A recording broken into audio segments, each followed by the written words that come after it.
आज शुणिबा नाटक चुंबन। नाट्यकार कालीचरण पट्टनायक। भाग चतुर्थ। नवम दृश्य। मदनर पढ़ाघर। दुईटा चौकी मझिरे खंडे टेबल। मदन बसी कविता लिखुछि।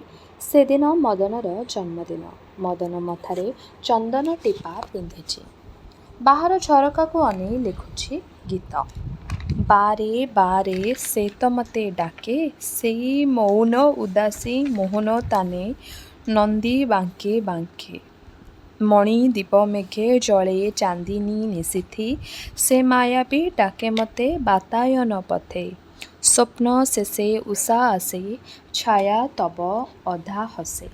ललाटे सेके परसे, जगाए मो मुदा आखि, किरण झलके। मदन बसी काउथला। बसंत तार एक करे कैमेरा सेट करी फोटो नेला। गोड़ चिपी चिपी आसे। हाथ तार खंडिए अर्धांकित फोटो। कैमेरा रे फोटो नहीं सारी तुली धरी आंकी बसिला मदनर पिठी आड़को। पिठी करी बसी मदनर लेखा गीत गाई सारिबा परे मदन गीतर धाड़ी बदलाइबाकू बसिला। बदलाई पड़िला। हाई मारी मदन हठात उठी चौकी घुंचाई देबाकू बसिला।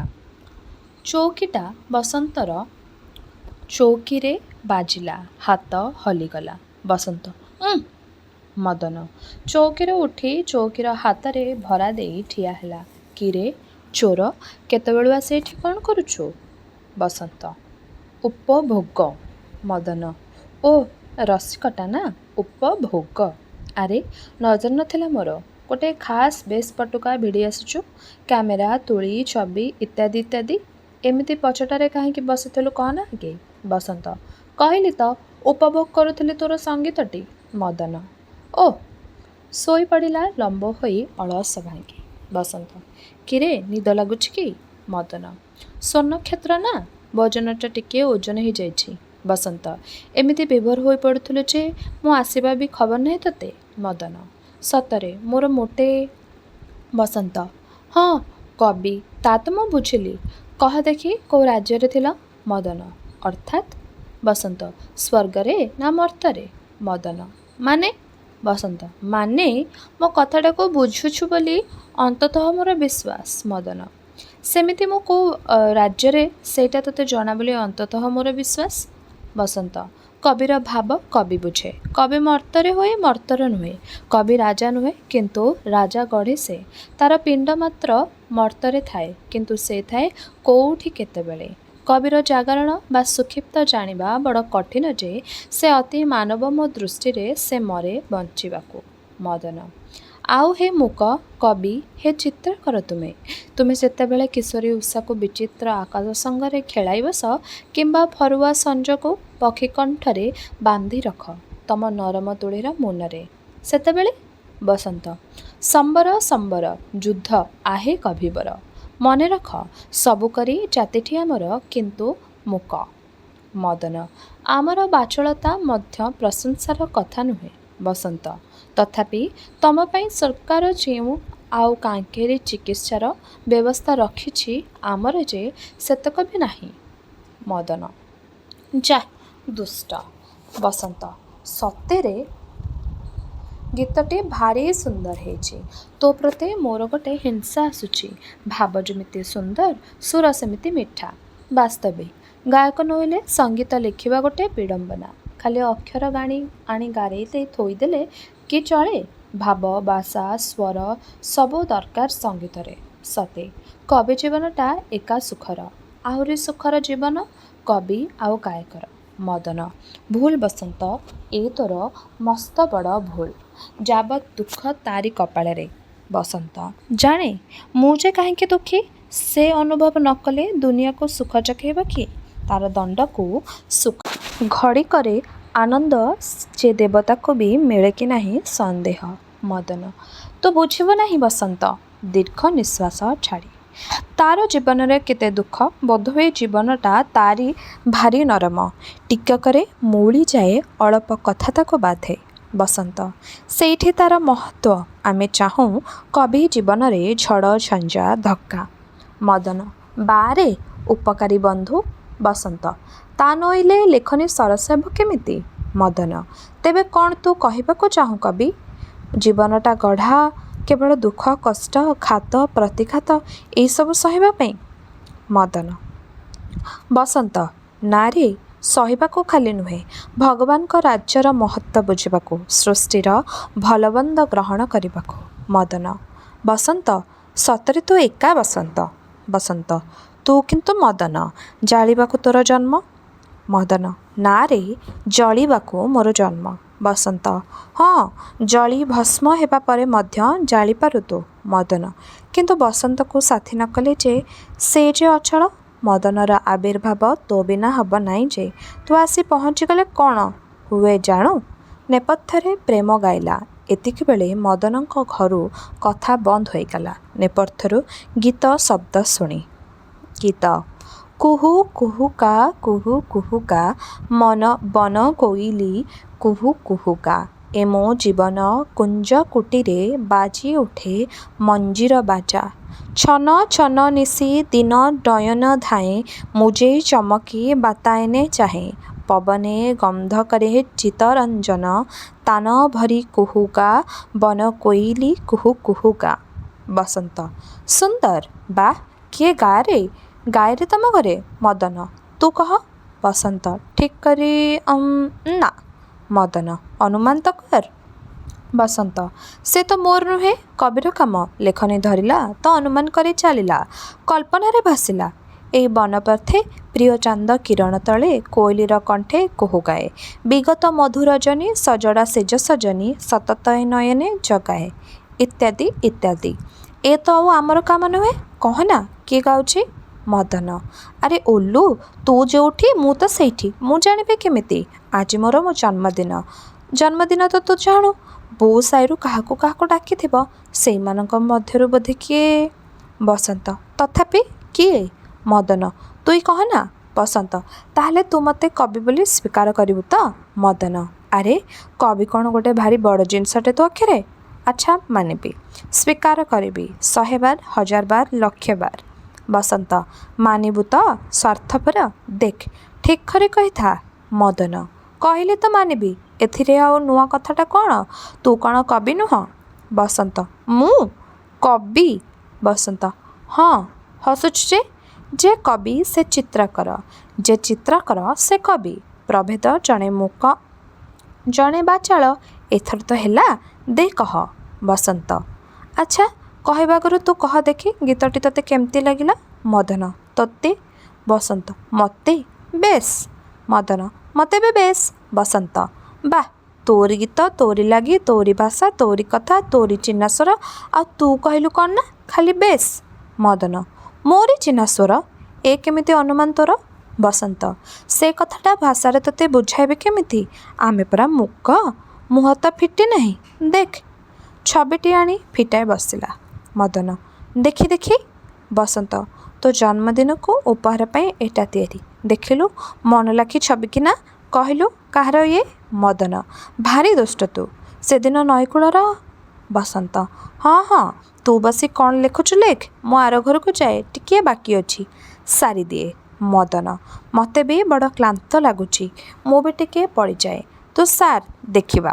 ଶୋଇ ପଡ଼ିଲା। ବସନ୍ତ ଭଲ ଲାଗିବ ତ ଛବିଟା ଯେ? ମଦନ ଚୁପ୍। ବସନ୍ତ ଆଚ୍ଛା ଶୁଅ। ମଦନକୁ ଚାହିଁ ଛବି ଲେଖିଲା। କିଛି ବେଳ ପରେ ଉଠି କୁଞ୍ଜ କୁଞ୍ଜୱାରେ ଏଟା ଶୋଇଛି ପରା, ନିଦ ଭାଙ୍ଗିଯିବ ନିଜେ ଯାଇ ପାଣି ଟିକିଏ ନେଇ ଆସେ। ଉଠି ଚାଲିଗଲା। ନେପଥ୍ୟରୁ ଗାଇ ଗାଇ ଆସୁଥିଲା ପ୍ରେମ। ଅଣ୍ଟିରେ ଲୁଚାଇଛି ଗୋଟାଏ ଫୁଲହାର। ଘରେ ପଶି ଆସିଲା ବେଳକୁ ନଜର ପଡ଼ିଲା ମଦନ ଉପରେ। ଜିଭ କାମୁଡ଼ି ଟିକିଏ ଫେରି ଗୋଡ଼ ଚିପି ଚିପି ଧୀରେ ଧୀରେ ଆସିଲା। ଅନେକ ବେଳ ମଦନକୁ ଚାହିଁଲା। ଟେବୁଲଟା ଝାଡ଼ିଦେଲା ଓ ସଜାଡ଼ି ଦେଲା। କାନ୍ଥରେ ଟଣା ହୋଇଥିବା ମଦନର ଫଟୋ ପାଖକୁ ବଡ଼ ସନ୍ତର୍ପଣରେ ଗଲା। ହାତ ଠିକ୍ ପାଇଲା ନାହିଁ, କେମିତି ଯିବ ଭାବିଲା ବୋଧହୁଏ। ତାପରେ ଗୋଟିଏ ଛୋଟ ଟେବୁଲ ଆଣି ଚଢ଼ି ବଡ଼ ସାବଧାନରେ ଫଟୋଟିରେ ହାରଟିଏ ପିନ୍ଧାଇ ଦେଉ ଦେଉ ହାତରୁ ଖସି ହାରଟି ମଦନର ପାଦ ଉପରେ ପଡ଼ିଗଲା। ମଦନ ଚମକି ଚାହିଁଲା। ମଦନ କିଏ? ପ୍ରେମ ଦୋଷୀଟି ପରି ଚାହିଁ ରହିଲା। ଷ୍ଟୁଲରୁ ଉତରିଗଲା ବଡ଼ ଲଜ୍ଜାରେ, ଯେମିତି ଜୀବନ ଚାଲିଗଲା ତାର। ମଦନ ଦେଖିଲା ପାଦରେ ତାର ଫୁଲ। ଅନେକ ଦିନ ତ ବାନ୍ଧୁଛୁ ରେ, ଆଉ ପାଦକୁ ଏ ଡୋରରେ ବାନ୍ଧିବାର କି ଦରକାର ଥିଲା? ପ୍ରେମ ନୀରବ। ମଦନ, ପ୍ରେମ କ'ଣ କରୁଥିଲୁ ରେ? ପ୍ରେମ, କିଛି ନାହିଁ। ମଦନ, ଶୁଣ ଶୁଣ। ପ୍ରେମ, ନାଇଁ। ମଦନ, ଛି, ଫୁଲକୁ କାଢ଼ି ୟାର ସ୍ଥାନ କି ଏଇଠି? ପ୍ରେମ, ଉଠି ଧରିବାର ଚେଷ୍ଟା। ପ୍ରେମ, ନା। ମଦନ, ହାତ ଧରି, ପାଗଳୀ, ଏ ଯେ ଦେବତାର ଆଶୀର୍ବାଦ, ସ୍ୱର୍ଗର ପାରିଜାତ, ୟାର ସ୍ଥାନ ଜାଣୁ କେଉଁଠି? ମୁଣ୍ଡକୁ ନେଲାବେଳେ ପ୍ରେମ ବାଧା ଦେଇ ଫୁଲଟା ଧରି ପକାଇଲା। ପ୍ରେମ, ଛି। ବାଧା ଦଉ ଦଉ ମଦନ ଫୁଲକୁ ଚୁମ୍ବନ ଦେଲା। ପ୍ରେମ ହାତ ଛାଡ଼ି ଘୁଞ୍ଚିଗଲା। ତୃତୀୟ ଅଙ୍କ। ପ୍ରଥମ ଦୃଶ୍ୟ। ଶ୍ୟାମସୁନ୍ଦରଙ୍କ ବୈଠକଖାନା ସଂଲଗ୍ନ ପାଚେରୀ ଘର। ସାଧୁ ଓ ଶ୍ୟାମସୁନ୍ଦର ବସିଥିଲେ। ସାଧୁ ଚୌକି ଛାଡ଼ି ଠିଆ ହେଲେ। ଶ୍ୟାମ, ଉଠିଲେ ଯେ, ବସ ବସ। ସାଧୁ, ନାଇଁ, ଟିକେ କାମ ଅଛି ତେଣେ। ଶ୍ୟାମ, କାମ ତ ଦିନରାତି ଲାଗିଛି, ସେ ଆଉ ଛାଡ଼ିଛି କାହାକୁ? ବସ ନା। ସାଧୁ ବସିଲେ ବାଧ୍ୟ ହୋଇ। କିଛି ସମୟ ତୁନି ହୋଇ ଶ୍ୟାମବାବୁ ଟେବୁଲରେ ପେନ୍ସିଲ ଠୁକୁଥିଲେ। ସେହିପରି ତଳମୁହଁରେ ପୁଣି ସାଧୁବାବୁଙ୍କୁ ପଚାରିଲେ, ଆଚ୍ଛା ସାଧୁବାବୁ, ନୋହିଲେ ନା ବର୍ତ୍ତମାନ ତୁମେ ଅନ୍ୟ ସମୟରେ ଏ ବିଷୟରେ ମୋତେ ଶେଷ ଜବାବ ଦେଇପାର। ଥରେ ଭଲ କରି ଭାବି ଦେଖ, ଏଥିରେ ତୁମର ସ୍ୱାର୍ଥ କିଛି ଅଛି କି ନାହିଁ? ମୋର ତ ଅନୁମାନ ଯେ ମୋ ଠାରୁ କୌଣସି ଅଂଶରେ ତୁମର ସ୍ୱାର୍ଥ ଊଣା ନୁହେଁ। ସାଧୁ, ସେ ତ ଠିକ୍। ଆପଣଙ୍କ ପୁଅର ସ୍ୱାର୍ଥ ନାହିଁ ବା ମୋର ଝିଅର ସ୍ୱାର୍ଥ। ଶ୍ୟାମ, ଏଇ ତ ଠିକ୍ ବୁଝୁଛ। ତେବେ ଆପତ୍ତି? ସାଧୁ, ଦେଖନ୍ତୁ, କ୍ଷୁଦ୍ର ସ୍ୱାର୍ଥ ଖାଲି ମନୁଷ୍ୟ ଜୀବନର ଲକ୍ଷ୍ୟ ନୁହେଁ। ଶ୍ୟାମ, ଏଇ ତ ତୁମର ଭୁଲ ଧାରଣା। ସ୍ୱାର୍ଥ ନଥିଲେ ଏ ଦୁନିଆ ନଥାନ୍ତା। ଆଚ୍ଛା, ମୁଁ ବୁଝାଏ ତମକୁ। ତୁମେ, ମୁଁ, ଘରଦ୍ୱାର, ରାଜା, ପ୍ରଜା, ଯାହା କହ, ସବୁ ତ ସ୍ୱାର୍ଥ। ଏମିତିକି ଦେବତା ପର୍ଯ୍ୟନ୍ତ ସ୍ୱାର୍ଥ ନେଇ ଚଳନ୍ତି। ଏଇ ଯେ ଆମେମାନେ ସହଣୀ କରୁ। ସାଧୁ, ସହଣୀ? ଶ୍ୟାମ, ଏଇ ମାନସିକ। ମହାପୁରୁ, ମୋର ଅମୁକ କାମଟି ହେଲେ ମୁଁ ସୁନା ଆଣି ଦେବି, ଏତେ ଭୋଗ କରିବି, ତାର ଅର୍ଥ? ସାଧୁ, ମନୁଷ୍ୟର ସେଇଟା ଭୁଲ ଧାରଣା। ଦେବତା ପାଖେ କୌଣସି ସ୍ୱାର୍ଥସିଦ୍ଧିର ପ୍ରାର୍ଥନା ବା ମାନସିକଟା ନିହାତି ମୂର୍ଖତା। ଶ୍ୟାମ, ତାହେଲେ ଦୁନିଆ ଯାକେଇ ମୂର୍ଖ, ଏକ ତୁମେ ଛଡ଼ା। ସାଧୁ, ଆହା, ମୁଁ ତ ତାହା କହୁନାହିଁ। ଅନ୍ତତଃ ମୋର ଯାହା ବିଶ୍ୱାସ। ଶ୍ୟାମ, ସଂସାରରେ ଚଳିବାକୁ ହେଲେ ସଂସାରୀ ହେବାକୁ ପଡ଼େ, ବୁଝିଲ ସାଧୁବାବୁ। ତୁମର ସେ ବିଶ୍ୱାସ ରଖ। ତାଙ୍କର କାଗଜପତ୍ର ସବୁ ତ ତୁମ ହାତରେ। ଅନ୍ତତଃ ସେଇ ଦଲିଲଟି ଖସାଇ ଆଣ। ତୁମେ ଏବେ ଡରିପାରି ଚାକିରିକି କେତେଟା ବା ଟଙ୍କା? ସେ ସମ୍ପତ୍ତିଟା ବୁଝାସୁଝା ତୁମେଇ କର। ତୁମରି ପ୍ରେମ ନାଁରେ ରହୁ। ମୋ ନାଁରେ ରହିବା ଦରକାର ନାହିଁ। ତୁମର ଦରମା ଟଙ୍କାଟା ମୁଁ ଦେବି ଆଜୀବନ। ସବୁ ତ ମୋର ବା ତୁମର। ସେ ମଦନ ଆଉ ପ୍ରେମ, ତୁମର ଏକକୁ ମୋର ଏକ। କାହାରି ତ ଦୁଇ ନାହିଁ ଯେ ଆଉ ଭାଗ ନେବ। ଭାବି ଦେଖ, ତୁମର ଏଥିରେ କ୍ଷତି କୌଣସି ପକ୍ଷରୁ ନାହିଁ। ସାଧୁ, ଆର୍ଥିକ କ୍ଷତି ନାହିଁ ଅବଶ୍ୟ, କିନ୍ତୁ ଧର୍ମତଃ? ଶ୍ୟାମ, ବାଜ୍ୟ କଥା। ଭୋଗଭାଗ୍ୟ ବସୁନ୍ଧରା, ତାଙ୍କର ତ ପୈତୃକ ସମ୍ପତ୍ତି ନୁହେଁ। ସେ ବି ତ କୋଉଠୁ ନେଇଛନ୍ତି ଅବା ପାଇଛନ୍ତି। ଏ ତ ଆଉ ବ୍ରହ୍ମହତ୍ୟା ବା ଗୋହତ୍ୟା ନୁହେଁ। ଧର୍ମର ୟା ସହିତ ସମ୍ପର୍କ କ'ଣ? ସାଧୁ, ଆଚ୍ଛା, ଧର୍ମ କଥା ଦୂରରେ ଥାଉ। ଆପଣ ଜମିଦାର ରାଜା, ଲକ୍ଷେ ପ୍ରଜା ଆପଣଙ୍କର। ମୁଁ ତାଙ୍କ ଅନ୍ନରେ ପ୍ରତିପାଳିତ। ମୋ ପକ୍ଷେ ଏଇଟା କରିବା କି ନ୍ୟାୟ ହେବ? ଆପଣ ହଜାର ହଜାର ଲୋକଙ୍କୁ ନ୍ୟାୟ ଦେଉଛନ୍ତି। ଶ୍ୟାମ, ସାଧୁବାବୁ, ବଡ଼ରୁ ଛୋଟ ଯାକେ ନ୍ୟାୟ ବିଚାରରେ ଶାସନର ନମୁନା ମୋତେ କୋଉଠି ଦେଖାଇ ପାରିବ କି? ଯାହା ଆମର ନ୍ୟାୟ ଦାବୀ, ସେଇଟା କେହି ପୂରଣ କରିଛି କି? ଅବଧି ଏଇ ସଭ୍ୟତାର ଆଲୋକର ଯୁଗର ମଧ୍ୟରେ। ସାଧୁ, କିନ୍ତୁ? ଶ୍ୟାମ, କିନ୍ତୁ ଆଉ କ'ଣ? ମନଟି କିନ୍ତୁ। ସାଧୁ, କିନ୍ତୁ ମୋ ପକ୍ଷେ ଅସମ୍ଭବ। ଶ୍ୟାମ, ସେ ଜବାବ ତ ତୁମେ ମୋତେ ଅନେକ ବେଳୁ ଦେଇଛ। ମୁଁ କହିଲା ବେଳୁ। ଭାବି ଦେଖ, ମୋର ସାମାନ୍ୟ ଅନୁରୋଧ ରକ୍ଷା କରିବା ସହିତ ତୁମର କାହିଁକି ଆମ ଉଭୟଙ୍କର ସମ୍ବନ୍ଧ କେତେ ପରିମାଣରେ ନିର୍ଭର କରେ। ତୁମେ ଚାଅ, ଆଜି ଯାଇ ଭାବିଚିନ୍ତି ମୋତେ ପରେ ଜବାବ ଦେବ। ସାଧୁ, ହଉ। ଉଠିଲେ। ନମସ୍କାର। ଶ୍ୟାମ, ନମସ୍କାର। ସାଧୁ ଚାଲିଗଲେ।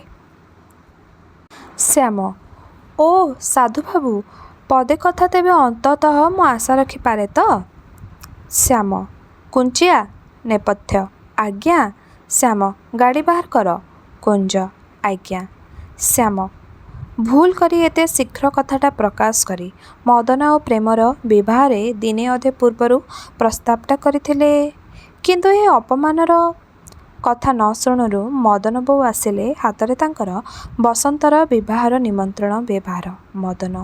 ମଦନ ବୋଉ ଶୁଣିଛ ନା, ବସନ୍ତର ବାହାଘର ନିମନ୍ତ୍ରଣ ବ୍ୟବହାର ଦେଇ ଯାଇଛି ସେ ନିଜେ। ଆଉ କିଏ ବା ଅଛି ବିଚାରାର? ବାପ ତ ନାହିଁ, ମାଟା ତ ବାଲୁରିଟାଏ। ମାମୁଟି ତାର ଲାଗି ପଡ଼ି ବାହାଘରଟି ଠିକ୍ କରିଛି। ଶ୍ୟାମ କେବେ? ମଦନ ବୋଉ ଏଇ ମଗୁଶିର କେତେ ଦିନ କହିଲା ତ ଚିଠିରେ ଲେଖାଥିବ ଦେଖ। ଶ୍ୟାମ ଆଚ୍ଛା ରଖ ତାକୁ, ଅଛି ତ? ମଦନ ବୋଉ ଅଛି ତ ଆଉ କ'ଣ, ଦିନ 8-10ଟା ରହିଲା, ତାକୁ ଫେର ତ ମୁଦିଟିଏ, ପାଟଟିଏ, ଯୋଡ଼ିଟିଏ ଆଉ ସୁଧାକୁ ଖଣ୍ଡେ ଗହଣା ଶାଢ଼ୀ ଏତକ ଦେବା ଦରକାର। ଶ୍ୟାମ ସୁଧା? ମଦନ ବୋଉ ଆମ ସୁଧା? ପ୍ରେମ ସାଙ୍ଗେ ସେ ଝିଅଟା ଆସେ ନାହିଁ? ମଦନ ତ ଲାଗି ପଡ଼ି ଏ କଥା ଯୋଗାଡ଼ କରିଛି। ମଦନ ସାଙ୍ଗ ବସନ୍ତ, ତେଣେ ପ୍ରେମର ସାଙ୍ଗ ସୁଧା। ଶ୍ୟାମ ଆଚ୍ଛା ମୁଁ ତାର ବରାତ କରିବି। ମଦନ ବୋଉ ଯୁବା ପୁଅ, ଗୋଟିଏ ବୋଲି ଆଖି ଆମ ଦି ଜଣଙ୍କର। ପ୍ରେମ ବି ନାଗପାଟ 1.5 ବର୍ଷ 2 ବର୍ଷ ହେଲା ମଣିଷ ହେଲାଣି। ମଗୁଶିରରେ ବି ଆଉ ତିଥି ଅଛି, ନହେଲେ ଏଇ ମାଘକୁ ତିଥି ଦେଖି ତାଙ୍କ ବାହାଘରଟା କରିଦେଲେ ଛୁଟି। ମଣିଷର ଶରୀର ଆଜି ଅଛି କି କାଲିକି ନାହିଁ। ଦେଖିଲ ନା, ଦିନ 2ଟା ରତନୀଟା ମୋ ଆଗରେ ପିଲା, କାଲି ସଞ୍ଜରେ ଚାଲିଗଲା। ପ୍ରେମର ବୟସ ହୋଇନଥିଲା ସେ ଅଲଗା କଥା, ଏଇକ୍ଷଣି ତ ସେ ଆଉ ଆମ ଘର ଚଳାଇବା ହିସାବରେ ସବୁ ଘରକାମ ତାଲିମ ପାଇଛି। ବେଶୀ ଦିନ ଆଉ ବି ଅନାଇବା ଠିକ୍ ନୁହେଁ। ଶ୍ୟାମ ମାନେ ତୁମେ ବି କହୁଛ କ'ଣ ମଦନ ସାଙ୍ଗେ ପ୍ରେମର ବିବାହ? ମଦନ ବୋଉ ଏଇ କଥା କ'ଣ ତୁମେ ଜାଣିନା? ପିଲାଦିନୁ ତ ସେସବୁ ଠିକ୍ ହୋଇ ରହିଛି, ନୂଆ ଶୁଣିଲା ପରି ପଚାରୁଛ ତ?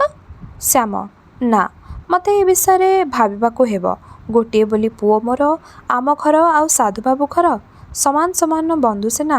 ନା ଘର, ନା ଧନ, ନା ଯୋଗ୍ୟତା, ନା ମାନ ମହତ ମୁଁ ପାଇବି କ'ଣ? ମଦନ ବୋଉ କୁଳର ବୋହୂ ତ ପାଇବା। ଶ୍ୟାମ ସେ କ'ଣ ମଦନ ପରି ପୁଅକୁ ମୋର ଅଭାବ ଅଛନ୍ତି? ତୁମେ ମନେକର, ହଜାର ହଜାର କୁଢ଼େଇ ପାଦପୂଜା କରି ଝିଅ ଯାଚୁଛନ୍ତି ଲୋକେ।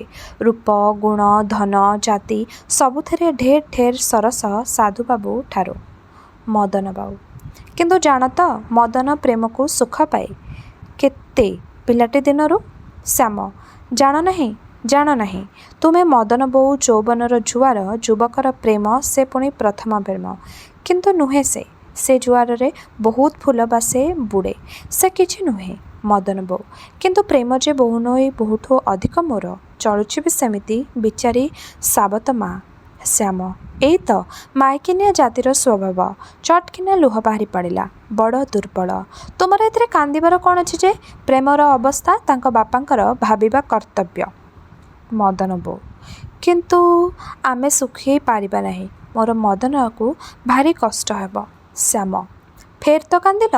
ଆଚ୍ଛା ଯଦି ତମକୁ ନିର୍ଭର ବଚନ ଦିଏ ଯେ ମଦନ ଲାଗି ପ୍ରେମଠୁ 1000 ଗୁଣେ ସୁନ୍ଦରୀ ଗୁଣବତୀ ବୋହୂ ମୁଁ ଆଣିଦେବି ସମାନ ସମାନ ଘରୁ, ତେବେ ଖୁସି ହେବ ତ? ମଦନ ବୋଉ କିନ୍ତୁ ଲକ୍ଷେ ହେଲେ ଯାହାର ମନ ଯୋଉଠି। ମୋ କଥା ମାନ, ମଦନ ପ୍ରେମକୁ ପ୍ରାଣ ପରି ଭଲ ପାଏ। ଶ୍ୟାମ କହିଲି ତ, ସେ 2 ଦିନ ହୀରା ନୀଳା ପାଇଲେ ଲୋକ ସୁନାରୂପାକୁ ଚାହେଁ। ମୁଁ ସତ୍ୟ କରୁଛି, ପ୍ରେମଠୁ 100 ଗୁଣେ ଭଲ ବୋହୂ ତମ କୋଳକୁ ଆଣିଦେବି। ତୁମେ ଗୋଡ଼ ଲମ୍ବେଇ ତା'ଠାରୁ ସେବା ପାଉଥିବ। ମଦନ ବୋଉ କିନ୍ତୁ ମନେ ଅଛି ନା ତମର ମୁଁ ସତ୍ୟ କରିଛି? ଶ୍ୟାମ ସତ୍ୟ କାହା ସାଙ୍ଗେ? ମଦନ ବୋଉ ସଇ ସାଙ୍ଗେ। ତା ମରଣ ବେଳେ ସେ ସତ୍ୟ କରାଇ ଦେଇଛି, ମୁଁ ଧର୍ମ ସାକ୍ଷ୍ୟରେ ସତ୍ୟ କରିଛି। ମୋର ସତ୍ୟ ରକ୍ଷା ହେବ କେମିତି? ତୁମେ କ'ଣ ଜାଣ ନାହିଁ କଥା? ଶ୍ୟାମ ଜାଣେ, କିନ୍ତୁ 2 କୂଳ ଥିଲେ ତ ସତ୍ୟ ରକ୍ଷା ସହି ନାହାନ୍ତି କାହାନ୍ତି ତୁମର? ମଦନ ବୋଉ ଆହା ବିଚାରୀ ମୋରି ସ୍ୱର୍ଗରେ ଅଛି, ଦେବତା ସେ। ମୁଁ ତ ଅଛି, ସତ୍ୟ ତ କରିଛି, ସଂସାରରେ ଧର୍ମ ତ ଅଛି। ଶ୍ୟାମ ବାଜେ କଥା, ମରିବାକୁ ବସିଛି ସେ, ବାଉଳି ଚାଉଳି ହେଉଛି ସେତେବେଳେ ସତ୍ୟ। ସେ ସତ୍ୟର କିଛି ମୂଲ୍ୟ ନାହିଁ। ମଦନ ବୋଉ ତୁମେ ବଡ଼ ଦୁର୍ବଳ। ମଦନ ବୋଉ ମୁଁ ସବଳ ହୁଏ, ଦୁର୍ବଳ ହୁଏ, ଏ ଆଘାତ ମୁଁ ସହିପାରିବି ନାହିଁ। ଆଉ ମଦନ ମୋର ଶୁଣିଲେ। କୁଞ୍ଜ ପ୍ରବେଶ। କୁଞ୍ଜ ଆଜ୍ଞା ଗାଡ଼ି ଆସିଲା। ଶ୍ୟାମ ହଁ ଚାଲ। ଯା ଘରକୁ ଯା ମଦନ ବୋଉ, ସେସବୁ କିଛି ନୁହେଁ। ମଦନ ବୋଉ ହଁ ମୁଁ ତ ଯାଉଛି, ବାକି। ଶ୍ୟାମ ଏଥିରେ ବାକି ସାକି କିଛି ନାହିଁ। सिगरेट लगाऊ लगाऊ साधुबाबूଙ୍କର ତ ମଧ୍ୟ ଉଚିତ ଥିଲା ତାଙ୍କ ଝିଅର ଭବିଷ୍ୟତ ଭାବିବା। ପ୍ରସ୍ଥାନ। ତେବେ ଏଇଠାରେ ଶେଷ ହେଲା ନାଟ୍ୟକାର କାଳୀଚରଣ ପଟ୍ଟନାୟକଙ୍କର ନାଟକ ଚୁମ୍ବନ। ଆଗାମୀ ଅଧ୍ୟାୟରେ ଏ ନାଟକଟିର ଅବଶିଷ୍ଟ ଭାଗଗୁଡ଼ିକୁ ଆମେ ଶୁଣିବା। ରହିଲି, ନମସ୍କାର।